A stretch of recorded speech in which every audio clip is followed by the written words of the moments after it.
다윗 그러면 정말 신실하고 믿음이 좋고 어떤 상황과 형편에서도 하나님을 바라보고 의지하는, 사망의 음침한 골짜기에서도 하나님의 은혜를 소망했던 참 믿음의 사람으로 알고 있습니다. 그렇죠? 그리고 죄를 지어봐야 밧세바를 범했던 것, 그리고 인구조사했던 것, 그거 외에는 그다지 죄를 지은 것도 없는 것 같고 언제나 담대하게 믿음으로 살았던 사람이라고 생각하기가 쉬운데, 그런데 조금만 더 자세히 들여다보면 이 다윗이 나하고 별로 다르지가 않구나, 우리하고 똑같이 그냥 그렇게 평범한 사람이구나 하는 것을 금세 알게 됩니다. 다윗도 하나님의 은혜가 필요한 그저 비참한 죄인이구나 하는 것을 확인하게 되는 것이죠. 오늘도 우리가 그 사실을 확인하게 됩니다. 우리가 지난주에 보았듯이 이 사울을 피해서 다윗이 도망을 쳤지 않습니까? 아내를 두고 도망자의 신세로 전락을 하고 이제 도망을 치게 되는데, 제일 먼저 어디로 도망치느냐? 누구에게로 도망칠 것 같습니까? 사무엘 선지자였습니다. 사무엘 선지자가 있는 라마라는 지역으로 도망을 친 것이죠. 왜 사무엘 선지자에게로 도망쳤을까요? 사울이 사무엘 선지자에게는 어찌하지 못할 거다, 하나님에게 피한 게 아니라 사실 사무엘 선지자에게 피하는 것이죠. 사무엘을 기대하고 있는 것입니다. 앞으로 조금 넘기셔서 사무엘상 19장 18절을 같이 한번 읽어볼까요? 사무엘상 19장 18절 같이 읽습니다. 시작. 다윗이 도피하여 라마로 가서 사무엘에게로 나아가서 사울이 자기에게 행한 일을 다 전하였고, 다윗과 사무엘이 나요스로 가서 살았더라. 아멘. 자, 다윗이 도피했다고 그러죠. 도피했다, 도망을 쳤다 그러죠. 오늘 본문에서 다윗이 도피했다, 도망했다라는 표현이 굉장히 많이 나옵니다.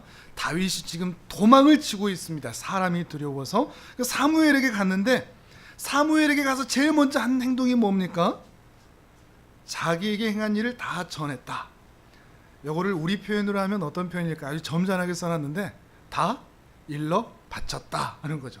사무엘 선지자에게 미주알 고주알 사울이 이랬어요 라고 다 이게 일러 바치고 있는 것이죠. 그러면서 다윗과 사무엘이 나요스로 가서 살았더라 얘기를 하고 있습니다. 살았다는 이 표현은 단기간 있었다는 이야기가 아니거든요. 오늘도 우리가 한 석 장에 걸쳐서 볼 것이지만 바로바로 이동한 게 아니라 약간의 긴 시간을 동안 일어났던 일이라는 것을 우리가 짐작해 볼 수가 있습니다. 특별히 다윗과 사무엘이, 아마 사무엘도 겁이 났던 것 같습니다. 앞에 다윗을 기름 부을 때도 사울을 두려워했던 사무엘처럼 아마도 이 다윗과 사무엘이 나요스로 갔는데, 이 나요스는 어떤 지명이 아니라 선지학교라고 할 수 있습니다. 요즘 말로 하면 신학교. 그 당시에 선지학교는 하나님의 은혜가 있고 하나님의 선지자를 기르는 곳이기 때문에 왕이라도 함부로 할 수 있는 곳이 아니거든요. 그래서 그곳으로 피하는 것입니다. 그런데 기대감이 있겠죠. 다윗도 사무엘 선지자도 기대감이 있을 것인데 사울 왕이 쫓아오지 않을 거다. 그런데 이 사울 왕이 악한 영이 임했는데 뭐가 보이겠습니까? 군사들을 보내죠. 군사들을 보냈는데 거기에서 하나님의 영이 군사들에게 임한 겁니다. 그래서 막 예언을 하고 있는 거죠. 그리고 한 번 해서 이제 뭐 하나님이 좀 막으시는가 보다 하는 게 아니라 이 사울 왕이 계속해서 군사들을 보냅니다. 3번을 보냈는데 번번이 실패하는 겁니다. 그러자 사울 왕이 포기하는 게 아니라 오히려 자기가 나섭니다. 그런데 사울 왕에게마저도 하나님의 영이 임해서 예언을 하게 되는 거죠. 여기서 길을 잃어버리시면 안 됩니다. 예언을 한다? 사울 왕도 하나님의 영이 임한다? 이런 의미가 아니죠. 하나님의 영이 임할 때 좋은 의미도 있지만 지금 이 자리에서는 그들이 하고자 하는 일을 제어하는 일을 하는 겁니다. 군사들이 본래 하고자 하던 일, 사울 왕이 하고자 하는 그 의도를 막으시는 일을 하는 것이죠. 예언이라고 해서 미래를 말하고 특별한 신비한 일을 하는 게 아니라 하나님께서 어거하고 제어하는 일을 이 사울 왕에게 하고 있는 것입니다. 이것을 보면서 다윗이 무엇을 느껴야 했을까요? 하나님께서 하나님의 영을 통해서 이렇게 나를 지켜 보호하시는구나 하는 것을 깨달아야 했습니다. 사무엘이 지켜주는 게 아니구나.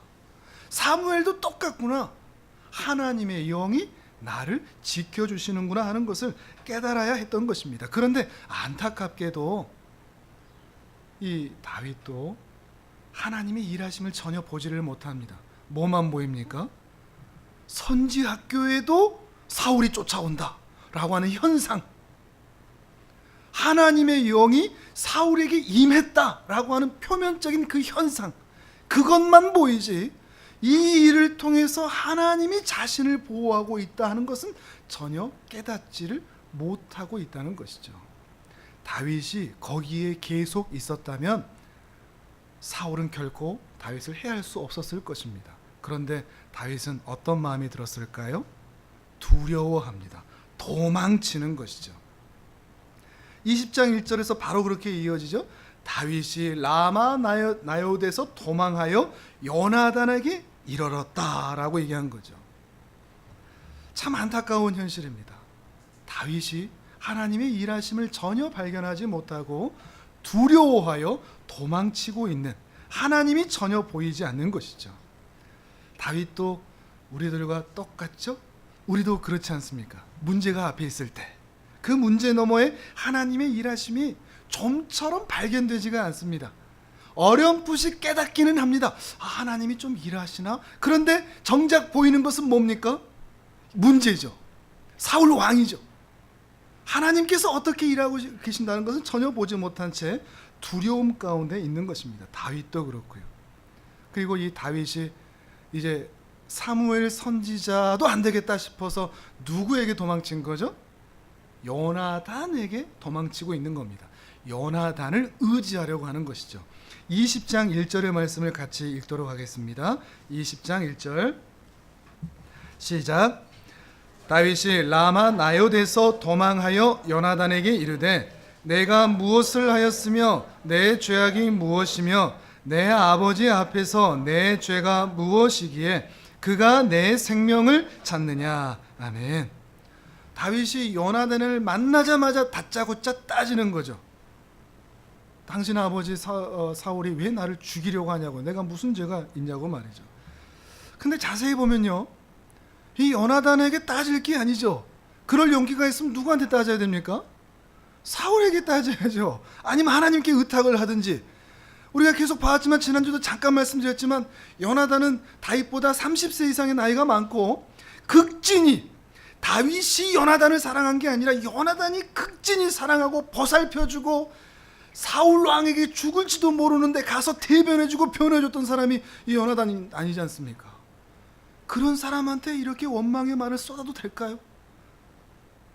우리들하고 똑같지 않습니까? 은혜 베풀어주는 사람, 나를 그렇게 사랑해주는 사람한테 오히려 원망의 말을 쏟아내고 있는 것이죠. 다윗이 지금 그러고 있는 겁니다. 그리고 그 사람이 나를 어떻게 도와준다 이런 것은 전혀 보이지 않고 자신만 보입니다. 내가 대체 무엇을 잘못했길래 나를 죽이려고 하느냐, 내가 무슨 죄가 있느냐, 자기밖에 안 보이는 거죠.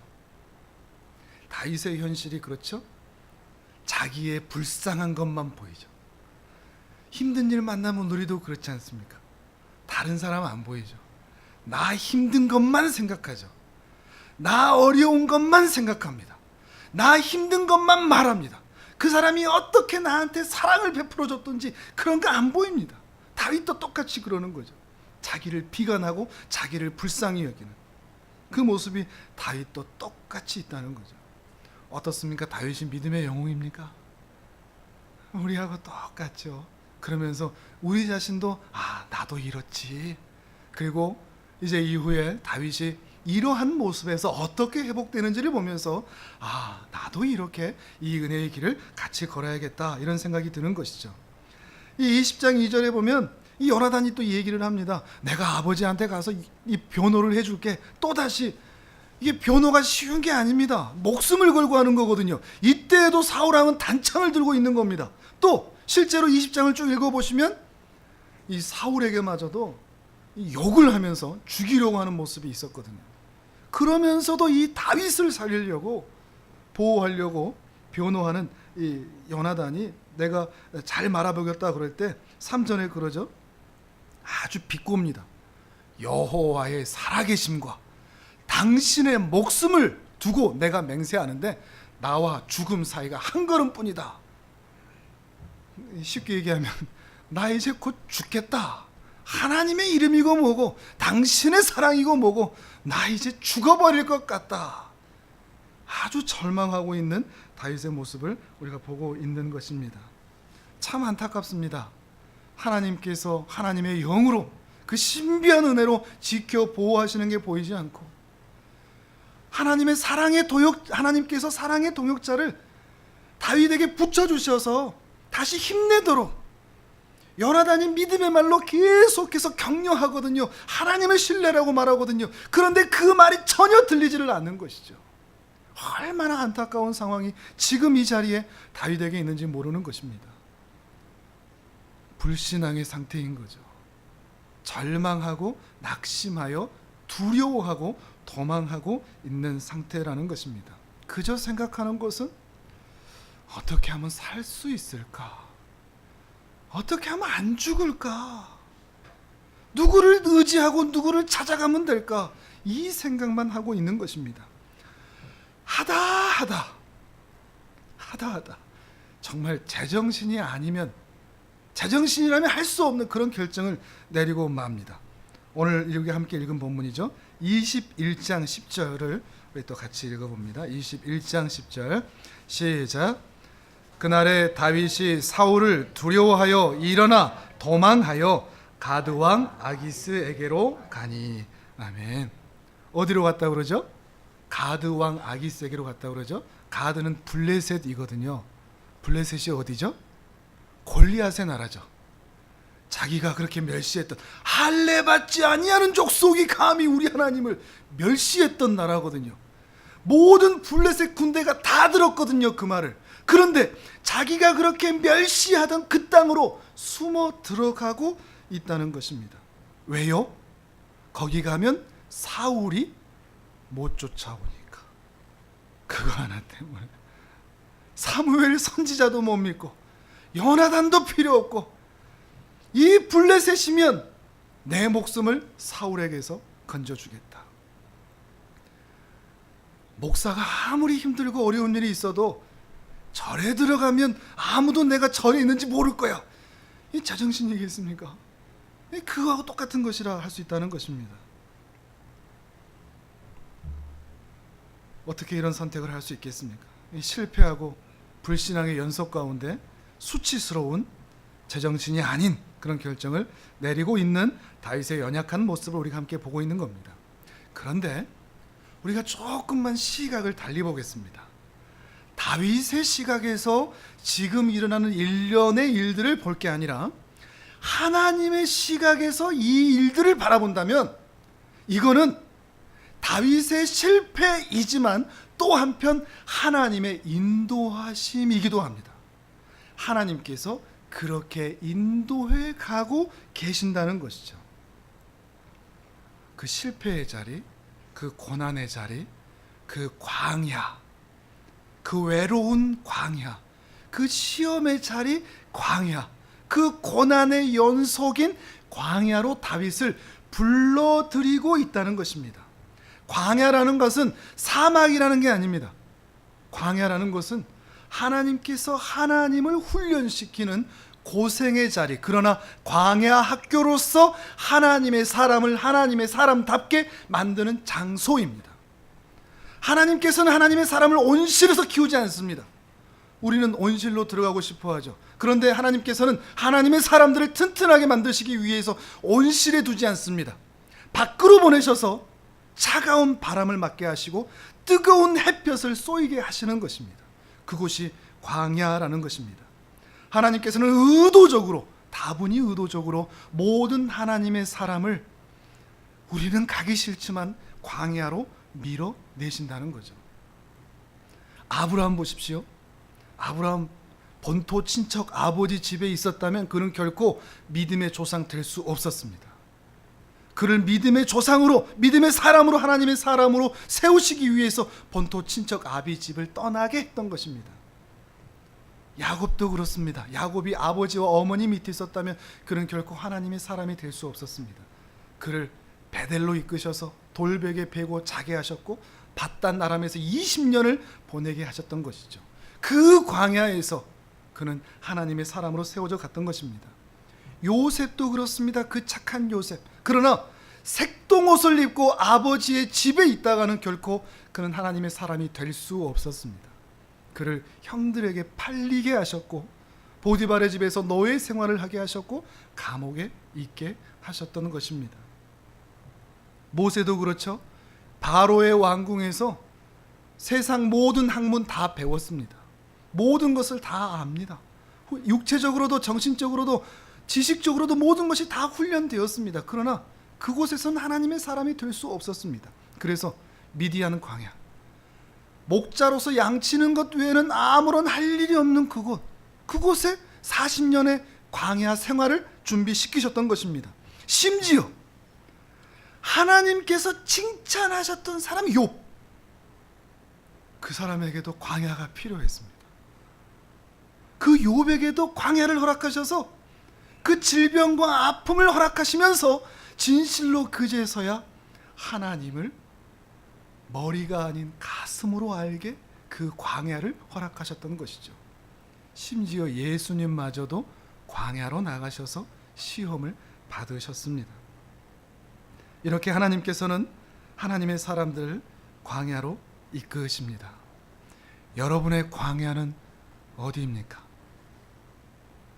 교회일까요? 아닙니다. 교회는 광야가 아닙니다. 물론 요즘 시대는 교회가 광야가 돼버렸죠. 하나님의 사람들을 오히려 훈련시키는 곳으로 상처받는 곳이 돼버렸지만 교회는 광야가 아닙니다. 교회는 말씀을 배우는 곳이고 은혜를 경험하는 겁니다.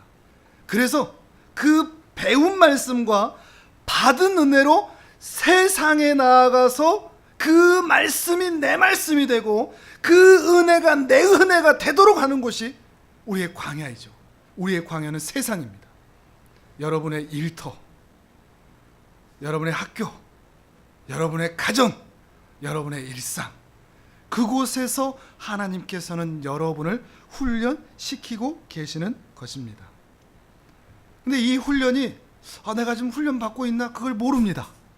알아채기가 힘듭니다. 왜냐하면 우리가 제자 훈련한다 그러면 1단계 있고 2단계 있고 3단계 있고 그거 끝나면 졸업 이런 게 있는데 광야 학교는 단계가 없습니다. 언제 시작했는지 언제 끝났는지를 모릅니다.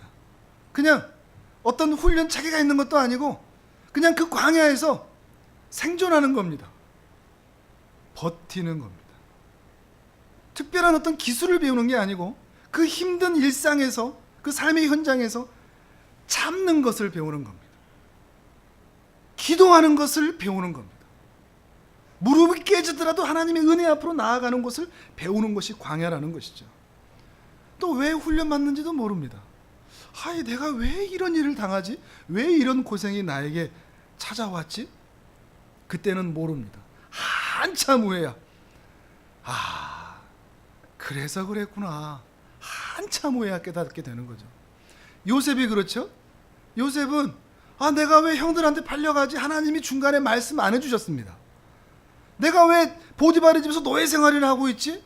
내가 왜 감옥에 있지? 하나님이 절대 얘기하지 않으셨습니다. 그런데 한참 후에 그 땅에 흉년이 들고 형들이 먹을 것 찾으러 자신 앞에 나왔을 그때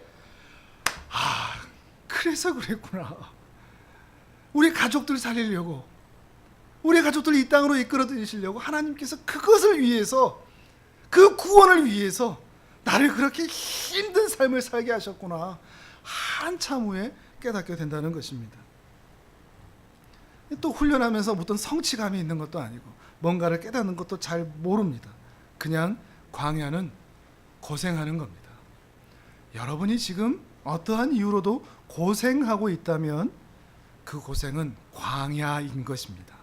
하나님의 훈련 중에 있는 것이죠.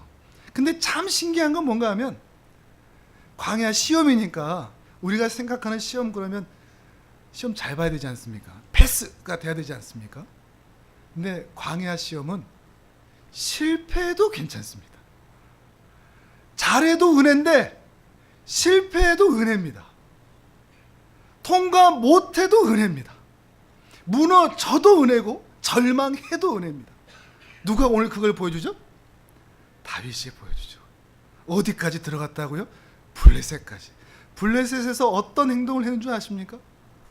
이 사람들이 다 알아보는 겁니다. 블레셋 땅에 들어갔는데 거지같이 이렇게 있으면 사람들이 못 알아보겠지 했는데 왕하고 왕의 신하들이 와, 그 땅의 왕이다. 신하들이 그 땅의 왕으로 이 다윗 왕을 보는 겁니다. 다윗을 보는 겁니다. 그러면서 사울은 천천히요 다윗은 만만이라는 그 노래의 주인공이 바로 이 사람이라고 이야기를 하고 있는 겁니다. 다윗이 그 말을 듣고 두려워하기 시작. 우와, 다 알아본다. 다 알아본다. 그러면서 그때부터 작전을 하나 쓰는데 아주 아카데미 대상감입니다. 읽어볼까요? 21장 13절입니다. 같이 읽습니다. 시작. 그들 앞에서 그의 행동을 변하여 미친 채 하고 대문짝에 그적거리며 침을 수염에 흘리매. 아멘. 목숨을 부지하기 위해서 행동을 변하여 미친 채를 하고, 사람들이 중간에 저거 쇼인데 하면 알아보면 안 되니까 완벽한 위장, 완벽한 연기를 하면서 대문짝에 머리를 쿵쿵 박으면서 뭐 그적거리기도 하고 침을 막 흘리기도 하고. 이게 무슨 수치겠습니까? 여러분 살아가면서 그럴 때 있지 않습니까? 그때를 돌아보면 얼굴이 뻘개지는 그 수치스러울 때 있지 않습니까? 다윗이 바로 이럴 때죠. 성경에서 한 구절을 지울 수 있다라는 그런 특권이 다윗에게 주어졌다면 아마 여기가 아닐까 싶습니다. 모든 믿음의 사람들이 이 구절을 다 보니까요. 얼마나 창피한 일입니까? 뿐만 아니라 하나님의 일하심이 참 놀라운데 블레셋 사람들에게는 이 다윗이 어떤 모습으로 기억되어 있습니까? 골리앗을 죽인 용장이죠. 그런데 이 미친 채 하고 있는 다윗을 보면서 그 모습이 사라지고 있습니다.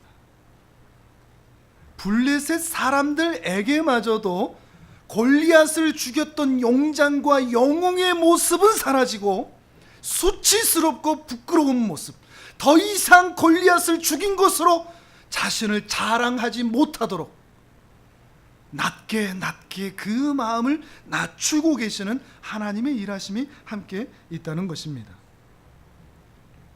그저 다윗은 두려웠습니다. 살 수 있을까? 살고 싶다. 벗어나고 싶다. 그 두려움 때문에 그는 사람을 바라보고 의지하고 있는 것입니다. 하나님을 찾았다는 대목도 단 한 줄도 보이고 있지를 않습니다. 수치스럽습니다. 그런데 조금 이상한 장면이 나옵니다. 14절을 여러분 보시면 다윗의 이 미친 행동을 보고서 아기스 왕이 미친놈 하나 우리 집안에 떠들어왔느냐? 뭐하러 우리 집에 떠들어보내느냐? 보내버려라! 풀어줘라! 이러는 거죠. 사실 이거 조금만 돌려보면 이해할 수 없는 행동입니다. 골리앗을 죽인 사람입니다. 나라의 원수죠. 자신의 신하들이 얘기하는 것처럼 적국의 왕으로 여기고 있는 사람입니다. 미쳤더라도 포로로 놔두면 되는데 풀어주고 있는 거죠. 이상하지 않습니까? 혹시 보이십니까? 미친 채를 하고 있고 하나님에 대한 신뢰는 전혀 없이 사람만 바라보고 두려움에 휩싸여 있는 이 다윗을 보호하고 계시는 하나님의 일하심이 보이십니까? 그 순간에마저도 하나님께서는 세밀하게 관여하셔서 이 블레셋 사람들이 다윗을 죽이지 못하고 포로로 잡지 못하도록 풀어주고 계시는, 아기스의 마음을 움직이고 계시는 하나님의 일하심이 보이느냐 하는 것입니다. 다윗이 이것을 이때 발견했어야 되는 거죠. 이 상황을 보면서 하나님이 일하셨구나 하는 것을 보아야 하는 거죠. 그런데 안 보인다는 겁니다. 여러분은 어떤 것 같습니까? 여러분의 그 힘든 순간에 여러분이 살아가는 그 인생 광야에서 하나님의 일하심이 보이십니까? 문제만 보이는 거 아닙니까? 내 앞에 닥쳐와 있는 그 나를 괴롭게 하는, 힘들게 하는 그 문제만 생각나고 그 너머에서 일하고 계시는 하나님의 일하심이 전혀 안 보이고 있지는 않느냐 하는 것입니다. 다윗이 그렇듯 오늘 우리도 이러한 모습으로 살아갈 수 있다는 것이죠. 그러나 기억하십시오. 광야에 있을 때 잘해도 은혜인데 실패해도 은혜의 길로 인도해 주시고, 우리가 비록 믿음의 모습을 보이지 못한다 할지라도, 신앙으로 잘 살아가고 있지 못한다고 할지라도 하나님께서는 우리를 보호하신다는 것입니다. 하나님께서는 그 다윗을 사랑하시고 인도하셨던 것처럼 오늘 우리의 연약함에도 불구하고 하나님께서 나를 인도하시고 책임지신다는 것입니다. 그런 우여곡절을 겪은 후에 그가 흘러 들어가는 곳이 아둘람 동굴입니다. 22장 1절과 2절의 말씀을 우리 같이 읽습니다. 22장 1절 2절 시작.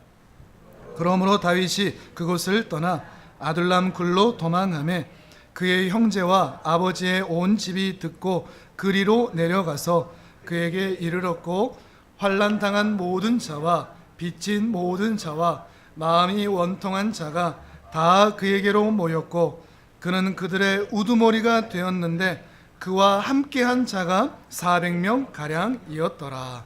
아멘. 다윗이 또 블레셋을 떠났죠. 그리고 아둘람 굴로 모였다고 얘기합니까? 도망하매. 도망이 계속 반복되고 있죠. 그런데 그곳에 아버지와 그 형제들이 찾아왔습니다. 아마도 반역자 집안이 되니까 아버지나 형제들도 더 이상 유대 땅에 머무를 수가 없었을 것입니다. 근데 어떻게 보면 지금까지 다윗이 아버지에게, 형제들에게 받았던 그 무시, 그 아픔들이 해결될 장소가 또한 여기였을 것이라는 그런 기대감을 함께 갖게 합니다. 고생의 장소에서는 은혜가 풀려지거든요. 이따가 또 함께 볼 텐데, 거기다가 이 아버지와 형제들만 오는 게 아니라 사울이 통치하던 시대의 그 시대의 약자들, 그 사회에 환난 당한 모든 자, 빚진 모든 자, 원통하고 억울한 모든 자가 그에게 몰려온 것입니다. 무려 400명이란 말이죠. 그리고 다윗이 그들의 지도자가 되었습니다. 지도자가 되었을 때, 지도자가 되어주십시오 그럴 때, 그래 내가 이제 당신들의 지도자가 될게, 이렇게 했을까요? 아마 그러지 않았을 것 같습니다. 왜요? 바로 앞에 지금 뭐하고 왔습니까? 블레셋 땅에서 대문에 그적그적거리고 미친 체하고 침 흘리고 하는 것을 자기 자신이 알거든요. 그런데 도망쳐 와서 아둘람 동굴에 모여서 아버지와 형제들과 이 400명과 함께 있어지면서, 함께 모여 있으면서 그 마음에 실패하고 불신한 가운데 있었던 것들이 뭔가 풀어진 것처럼 보입니다. 이 1절과 2절에는 그 자세한 내용들이 드러나 있지 않지만 이 본문을 다루고 있는 시편이 있습니다. 시편 34편에서 그의 마음이 적나라하게 드러나 있기 때문입니다. 우리 말씀을 한번 찾아볼까요? 시편 34편입니다. 824페이지.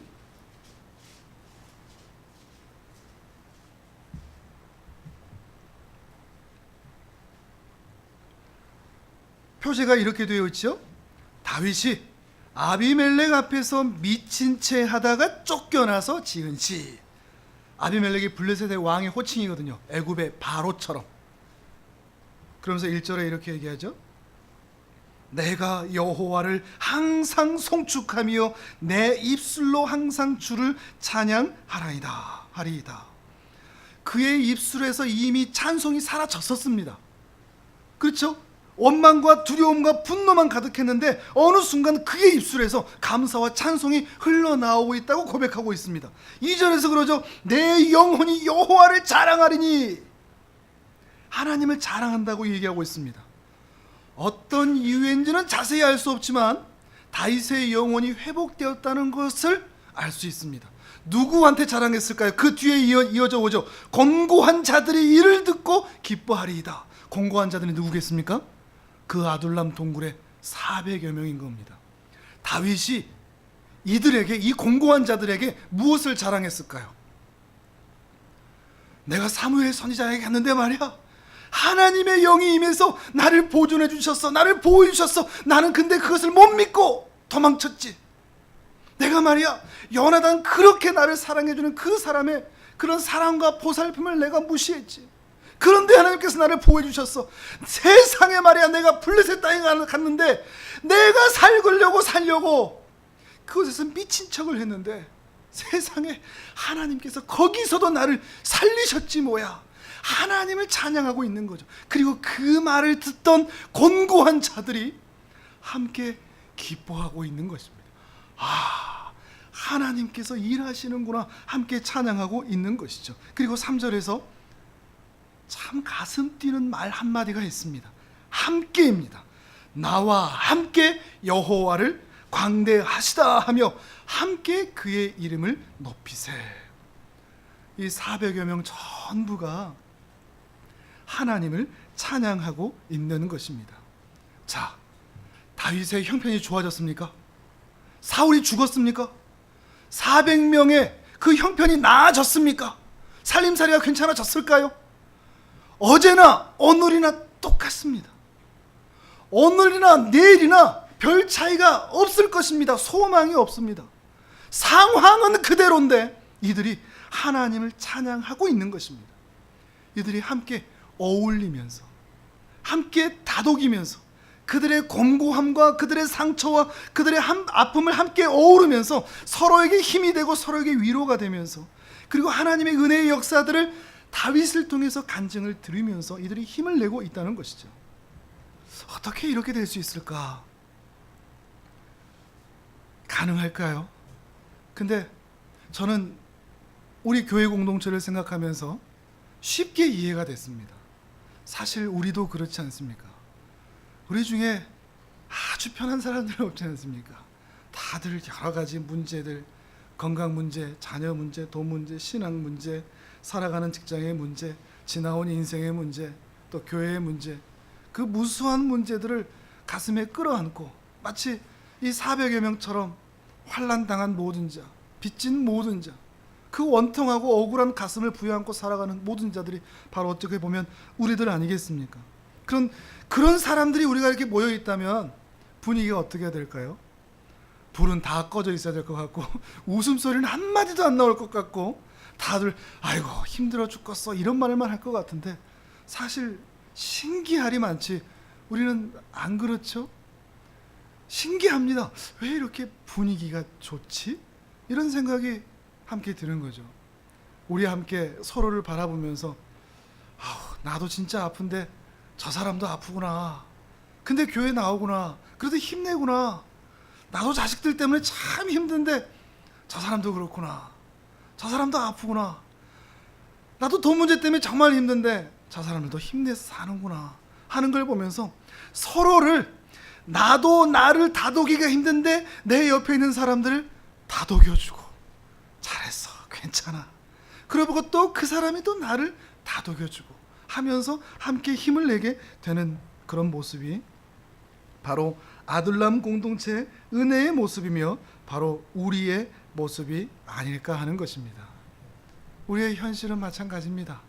어제나 오늘이나 똑같고 죄송한 말씀입니다만 내일도 괜찮아지리라는 소망을 아주 갖기는 쉽지가 않습니다.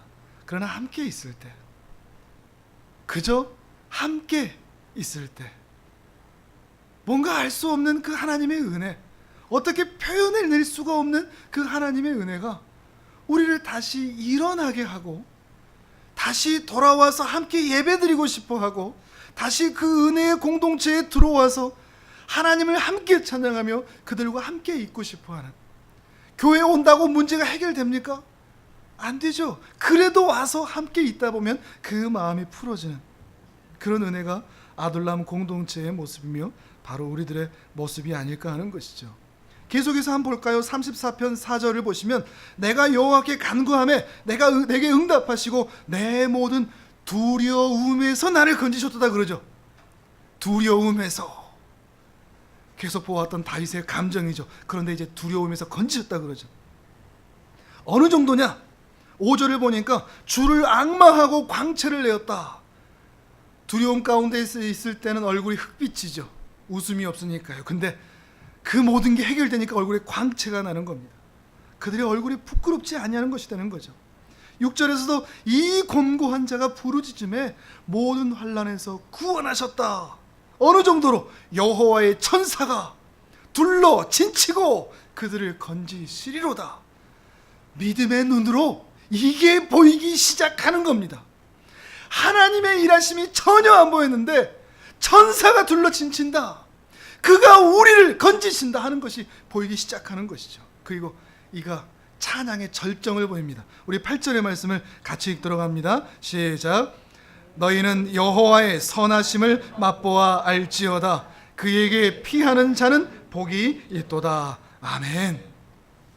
여호와의 선하심을 맛보아 알지어다. 맛보아 경험했다는 거거든요. 그 말은 그 전에는 머리로만 알았다는 겁니다. 드디어 내가 맛보고 경험했다는 거죠. 골리앗을 이길 때조차도 맛보아 경험한 것이 아니었다는 거죠. 그 전에도 머리로만 아는 신앙이었다는 겁니다. 그런데 그 실패 가운데, 그 광야 가운데, 그 수치 가운데서 구원하시는 하나님의 은혜를 바라보며 여호와 하나님의 은혜를 맛보아 경험했다라고 말하고 있는 것입니다. 이것이 다윗이 경험한 광야입니다. 다윗이 경험한 광야의 은혜인 것이죠. 이 은혜는 어디에서 경험하는 겁니까? 광야에서요. 온실이 아니고요. 예배당이 아니고요. 여러분의 현실에서, 여러분의 현장에서, 그 아픈 상처를 부어주는 그곳에서, 그 사람들에게서, 그 장소에서 잘하든지 못하든지 실패하든지 수치를 경험하든지 그곳에서 그 광야를 지나온 자가 우리가 함께 읽은 시편 34편의 이 노래를 할 수 있다는 것입니다. 설교자가 이 말씀을 아무리 떠들어대도 사실 말씀만을 듣고서는 내게 안 됩니다. 내 은혜가 아니죠. 그런데 여러분의 그 광야에서 이것을 경험할 수 있는 은혜가 있기를 간절하게 바랍니다. 그 고생하는 자리, 그 아픈 자리, 그 힘든 자리, 찬송이 나오지 않는 자리, 문제만 보이는 그 자리, 그 자리에서 믿음의 눈을 들어 주님을 바라보기 시작할 때 여러분에게 주님의 은혜가 임하기 시작할 것입니다. 천사가 나를 둘러 진쳐서 내 모든 문제를 해결하실 것이며 피하게 하실 것이며 건지실 것을 믿음으로 바라보는 것입니다. 광야에서 하나님의 은혜를 발견하는 은혜가 있기를 바랍니다. 또한 아둘람 동굴 같은 이 교회 공동체 가운데서 하나님의 사랑을 경험할 수 있는 은혜가 있기를 바랍니다. 그 은혜가 여러분의 평생에 임하기를 주님의 이름으로 축복합니다. 아멘.